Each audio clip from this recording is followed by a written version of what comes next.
ইরানে মার্কিন ইসরায়েলি হামলা ও নেতা আয়াতুল্লাহ আলী খামেনিকে হত্যার ঘটনায় সরকারকে নিন্দা প্রস্তাব আনার দাবি জানিয়েছেন জামায়াতে ইসলামের সেক্রেটারি জেনারেল মিয়া গোলাম পরওয়ার। রবিবার চট্টগ্রাম মহানগর আয়োজিত ইফতার মাহফিলে প্রধান অতিথির বক্তব্যে তিনি এই আহ্বান জানান। গোলাম পরওয়ার বলেন, ইরানের উপর মার্কিন ইসরায়েলি হামলায় মুসলিম উম্মার হৃদয়ে রক্তক্ষরণ হচ্ছে। সরকারের পক্ষ থেকে এর উপর নিন্দা প্রস্তাব আনা উচিত। তিনি আরো বলেন, বিভিন্ন স্থানে জামায়াতে ইসলামের নেতাকর্মীদের উপর সরকারি দলের হামলা অব্যাহত আছে। এসব হামলা থামাতে সরকারের প্রতি আহ্বান জানান তিনি।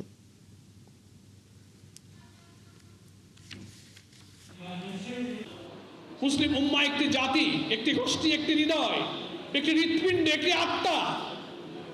সেই ক্ষতবিক্ষত আঘাতপ্রাপ্ত আত্মার যে ক্রন্দন, সেই ক্রন্দন তো আমরা নিশ্চয়ই প্রকাশ করব। যে অবস্থায় আমরা আজকে মাহে রমজানের রোজা পালন করছি, আমরা সরকারকে মুসলিম উম্মার পক্ষে যথাযথ ভূমিকা নিতে বলবো।